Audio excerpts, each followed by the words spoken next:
My concern often about these weight loss drugs, whether it's Wegovy or what's the other one, Ozempic is the big one.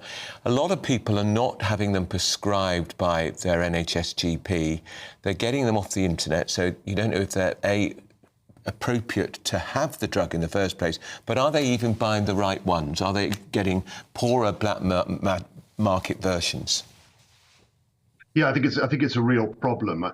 Obviously, these drugs have a really important place in tackling obesity and more especially diabetes, but they're obviously very much licensed and regulated, and all drugs have side effects, and that's the thing. Even your paracetamol and aspirin have side effects. The difference is, of course, if you had it prescribed by your GP or your local pharmacist who's putting you through a program of obesity management, who can watch what those side effects of those drugs are, then when things go wrong, as they often do with medicine, there's someone there to pick up on the issues straight away.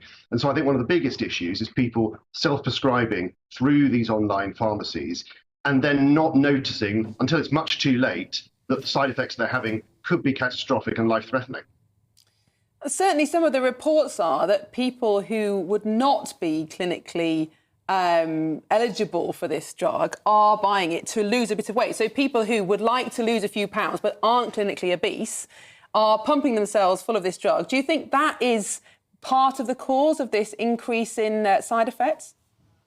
Yes, I certainly think so. I mean, just before I came on your show, Miriam, I went online to a very reputable online pharmacy who also have high street shops, and it didn't take very much for me to lie about my BMI, and I didn't obviously buy the drugs in the end, but I was at the point where I could have bought them through their online pharmacy. So, you know, even the most reputable retailers are open to being abused by people who are essentially lying down the line just to lose a bit of weight. And the reality is, for those people whose BMI is under 30, the best way to lose weight is to eat less and to do more exercise. I know that sounds trite, but that's the reality of it. And these drugs are only there really to help those who are severely obese or have diabetes or have some really serious weight issues. And so if viewers are online now looking to this, I would say to them, please don't buy this. Please don't self-prescribe. If you have problems, go to your GP.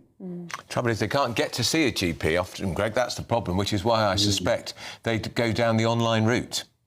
Yeah, I mean, obviously that is a massive problem, and I hope this government's going to make some changes so that we can get more GP appointments. But the reality is, if you're a bit overweight, like, to be honest, I am, the best way is self-control, discipline, exercise. And, you know, it's not about going to see your GP. It's about just not eating as much, doing a bit more exercise. And it doesn't have to be a lot. You know, just walk one more tube stop. Go, you know, take a few more steps a day. It really doesn't you don't have to do a lot to make a lot of difference.